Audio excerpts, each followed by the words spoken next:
Good morning, everyone. Hope you guys are doing well. I wanted to thank you guys for watching my videos. I appreciate that. I almost feel like everybody else saying, if you like, please click subscribe. But I don't really care. All I'm trying to do is share some perspectives. I wanted to share with you, I got into a conversation with a friend of mine that I have been out of touch with for some time. And he is, in some areas, politically indifferent. He's just different than I am. He believes politically differently and things of that nature, but I appreciate him anyway because he has great perspective. He was concerned about me going off to a dark place, and he started questioning kind of my motives and things, and which is common. I think that people do that when they don't understand where people are coming from, and people don't have the ability to explain where they're coming from. Today, as you know, there's a huge problem with people just making assumptions without even asking, and I've encouraged anybody, whether it's FBI or DHS or my common, my citizen, my friends, or even people that are just a little different than I am, whether it happens to be somebody in a government entity or it happens to be somebody in a different party, is to be able to ask. One of the problems that we have in this country is our failure to communicate. And I had written in a post this morning that it was a lot like the Tower of Babel. I think God, I think at one point, if I remember scripture right, people were all speaking the language, and then because of our sin, of course, which is the consequence of everything that we've ever done, God had made up the fact that everybody should be speaking in different languages. The problem that we're facing today is not only are we, you can see clearly if you happen to be a Bible believer, is that history is showing itself through Scripture, and those that don't understand the Bible or don't read it don't understand it. And the problem with that is when you, there are certain things that are being redefined over time. Being conservative is one of the big ones I hate. It's being redefined. Christians being redefined. You've got the infiltration in the church with the World Council of Churches, and you've got, people that live by party platforms, and we have a rule of law. We've got our Constitution. We've got state laws. We've got city ordinances. We've got county laws, and we've got all of these things. We've got personal property. We've got everything is defined by a border.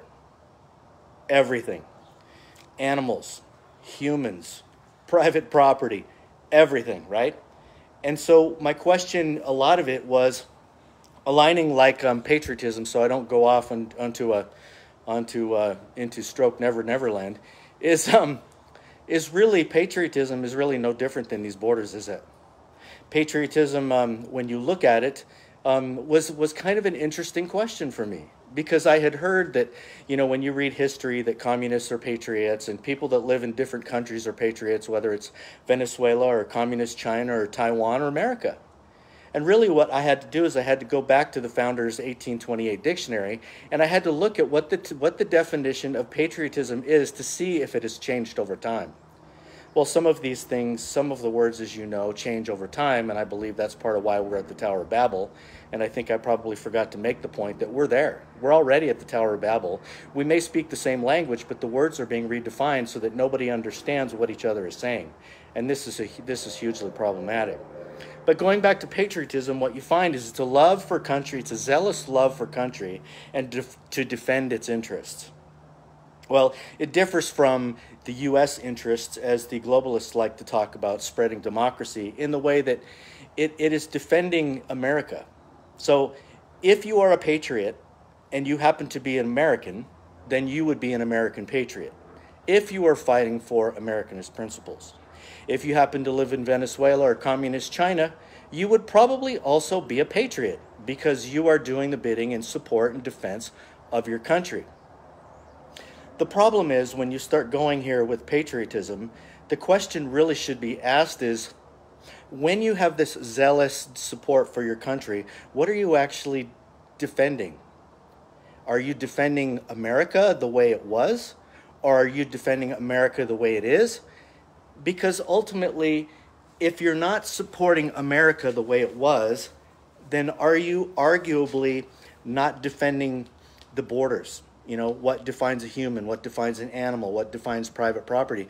Because if you allow an entity unlawful authority to be able to redefine what is true, all of a sudden we're on a very slippery slope. If the government today, for example, through the January 6th and the DOJ thing talking about extremism, what's clearly ironic that most people don't seem to connect is the government is defining and redefining the words of the citizens, and the citizens are buying the government narrative. So we no longer on that end have a citizens' republic in the fact that we are no longer in control of our government because people aren't acting like we should. But we're not even thinking deeply enough about how entrenched the government is in our lives.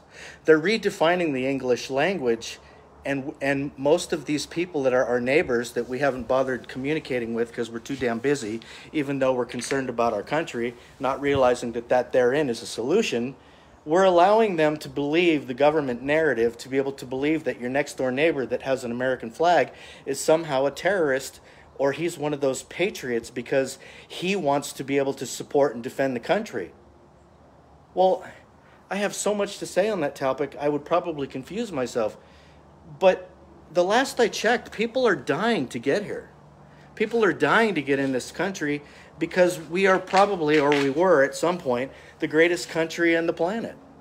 And we were the greatest country on the planet, and it might be that these people that are coming from foreign countries are assuming that we're the greatest place in the planet, a lot like the Californians were coming to Idaho thinking that we were the most conservative state in the Union once they got here, only finding out that it wasn't true. So we're all under this serious delusion, right? We all have this perception about what truly is. And what's really scary is the abandonment of the citizens in holding government accountable has allowed the government to be able to redefine the terms of the English language. They've allowed us to be able to tell whether an American flag is a terrorist thing, whether you fly it upside down is a terrorist thing, which is a whole different topic, whether you actually support and defend the Constitution, whether you actually have a problem with laws.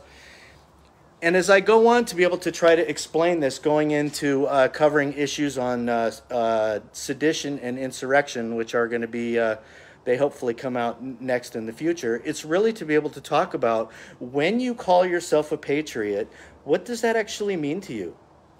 Are you supporting Americanist principles? Do you just feel like you support Americanist principles? Do you even know what Americanist principles are? And if you don't, can you call yourself a patriot? I would say that you probably could, but you might be a patriot for a different form of government that we have here, which might not make you an American patriot. So the problem, again, is through these series of videos that I've talked about where people like to blame Biden and they like to blame the Democrats and they like to blame the Republicans and they like to blame everybody else. The problem is that we are not engaged in our government. We have a citizens' republic that our founders gave us and told us that it was a republic if we could keep it. It was our job to keep government limited, and what we want to do is we want to point fingers at everybody else, talking about what they're not doing, not even questioning ourselves what we're doing. So the question just between you and I is, what is it that you're doing? Are you doing something with a goal in mind? Are you doing something every day to better the country? Are you educating yourself? And once you're educated, are you willing to be able to put egg on your face and embarrass yourself like I am, going ad hoc on videos, to be able to make this country a better place and reaching out to more people to have them understand what is exactly going on in this country? Because if we're not communicating, if we're not educating ourselves and we're not communicating with other people, we've allowed the government to be able to control the narrative, which means that they can call us right-wing extremists and we can be okay with it. They can call us patriots and we have no idea what that means because they've redefined the English language, right? And so we're really operating on shifting sands where nothing is what it is. Your law isn't what it is because although it's written, it's become completely arbitrary because the government's redefined it. You go into court and the justices believe that they're implementing justice.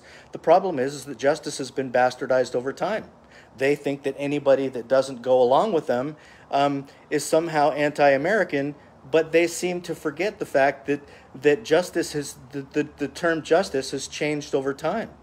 You know, the idea that you have all of these people that are involved in the court systems and things, and you can't act and you can't get an adequate defense because when you stand on the fact that you have blatant constitutional violations, they get to tell you whether you have constitutional violations, not you. So how is it that we're a citizens republic when the judiciary actually tells you what's what, right? So you go to the government, right, and you own your land. Well, you think you own your land, but you really don't. Well, who redefined that? The government did. Why did they redefine it? Because you let them. Why are they teaching CRT in school? Because there's nobody there to stop them. And what are they going to do? They're going to redefine whatever that is. They're going to define Marxism to whatever it is. Because they have the authority to do it because you're not there. When they create county ordinances to be able to invoke globalism through environmental terrorism through these UN NGOs, why do they get to do that? They get to do that because you're not there. And the reason why you're not there is obviously you're busy or you're working and you expect that the government's going to do things for you. But I was just at a city council meeting, and I was just at a city council just a little bit ago, and I found somebody there that's currently sitting on the city council that should not be in city council. Why is he there? Because you're not there. The informed people are not there in their government. And so what happens basically is if patriotism is considered some sort of extremist type of a mantra, what that basically means to me is there are not enough of us that are active compared to how many of them that are. If the majority truly gets to redefine the words and to be able to set what's what, then why aren't we the majority? Somebody will say, oh, well, you were the silent majority. Well, whoopee-doo. You know, my dog is a silent majority. You think he just doesn't want his freedom? But what is he going to do about it? If you're no different than my dog, then what are you doing? The point is that if you want to be able to take your country back, not only do you have to become active in your civic duty, you have to become educated on how to navigate what that actually looks like. And you have to be willing to hold the government accountable when they tell you exactly how they're going to define the terms that ultimately enslave you. I think it's completely ironic that we've allowed the government to be able to have such control to where they can define the English language and then they can call you anti-government. What that basically means is you better start towing the line no matter what direction they want to go, and if you don't, you're anti-government. And my argument is, well, when did you become anti-freedom? Well, they became anti-freedom when we weren't there. So patriotism, ladies and gentlemen, to me is if I have to acknowledge and believe in that label, because I typically don't call myself that. At least I don't think I do. If it's truly a love of country and the willingness to be able to defend the country and its interest, we have to start questioning what our interests are. Because ultimately, if the government redefines what our interest is, we now have become an enemy of the state. And if there are not enough people that are willing to be able to stand up, to be able to correct the record, who's to say that I'm not? I have no desire to be the enemy of the state. But I know you don't have any desire to be the enemy of the state either. But is your inaction causing the government to be able to label people like me and other people that happen to be a little bit more active? Isn't that sort of justifying their argument now because we've got the silent majority that doesn't want to stand on either side or is too scared to? Patriotism is a very, very slippery slope. It's one of those things where you can defend your country, but up to what end? When you defend the country, it means you understand what you're defending. But are you defending today's America? Or are you defending yesterday's America? And if you're defending yesterday's America and we're no longer yesterday's America, then you become the enemy of the state today. And so I want you guys to take this video to heart. I want you to consider it within yourself what patriotism really means. I'd love for you guys to think about sedition and insurrection as I hope to kind of walk through those and give you my thoughts on those too. But ultimately, the enemy of the state has been created by the government because it was actually created by the people that allowed the government to be able to do what it does. So part of holding government accountable is not only to be able to show up to these school board meetings and these commissioner meetings and to watch over the minutes and to be able to prevent globalism from infiltrating your community and things of that nature and having your eye on the swivel. It's the ability to acknowledge the depths for which they have controlled you. And when they can start controlling your language, baby, they control everything. If they can define what's what, then who are you to be able to tell them that they're not right? So the question is if you are a patriot and you actually are going to adhere to the what the word means according to the 1828 dictionary, then you probably better strongly consider what that really means. And you better understand that if you continue to take that claim when there are only so few of you that are doing it, you might just be the enemy of the state. And I would suggest you are. So we're walking on a very slippery slope here. I would encourage you guys to be able to think about what that means as you begin to become more active, as I assume that you will if you're not already. When you go to your city council meetings and things of that nature, when they try to control the narrative, you tell them, no. And if they deny you and they ignore you, like a lot of people say, well, the government's completely out of control, I don't know what to do. You know what the answer is? I don't know why everybody has to overthink this. Activism says that if you're not successful right now with one person, you get more people. And if you're not active with a few more people, then you get some more people. And then if that's not active, then you only duplicate your efforts to the point where the city council and every level of government is experiencing so many people that they have no way to be able to control the narrative anymore. That's all it takes.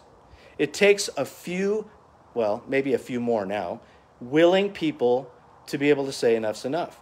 And you don't need to take up arms to do it. I've had people tell, oh, I'm just waiting for the revolution. I'm like, oh, I don't even have time to be able to address that issue. But anyway, it's important that you guys become, and I didn't say important, I said important. It's important that you guys engage. It's important that you engage every day. You need to engage by continuing to educate yourself, educate other people. Find something easy that you can do. If you're not really sure what to do, call me. I mean, you'd be amazed at how much my phone doesn't ring. You know, I'm here to try to bring people together. I feel like if we can get people motivated, I believe that it's important for us to do. If you care about your country enough, it's gonna take some sacrifice. It's gonna take some willingness for you to be able to work with other people that you might not necessarily agree with. It might be necessary for us to be able to call on fellow patriots that believe in something slightly different to be able to find out if they're about ego or they're about freedom. Because once they start joining with us and we can start unifying and growing the numbers, there's no telling what can happen. So be careful, my friends. If you're going to call yourself a patriot, understand who has the control of that term. Understand exactly what that means. Be able to defend it when asked. I would openly start saying it like I am right now, just so that people have some clarity about what we're actually talking about. And then I hope you guys will stay with me when I try to pull things together for the other parts and future videos. The other one relating to sedition and insurrection. We're on a slippery slope, guys. We don't have much time. The other thing I wanted to tell you, though, is that some people believe that being active is an option. It's something that, I've got soccer games today, and I've got swimming lessons tomorrow, and I've got a baseball game with my wife on Thursday, and I've got all this kind of stuff going on. And you think that engaging is an option. And I'm going to let you know that right now, I would say it isn't. But some people would think that it's an option because it's still blue sky outside. There's still a whole lot going on. It looks like everything's fine. But at some point, that window's going to close. The window's going to close, and it's closing. The window is going to close to where that one day that you thought that you had an option to be able to fight for your freedom, you no longer do. And the worst part about it is if people take too long to be able to come together, there will be a time when the government will become so powerful that there's nothing that any of us are going to be able to do. And we do not want to reach that point. We will do anything lawfully, we will do anything peacefully before that time comes. So I hope that you enjoyed that tidbit, and you're going to stick around with me for more future videos. I hope you guys have a great week. Thanks.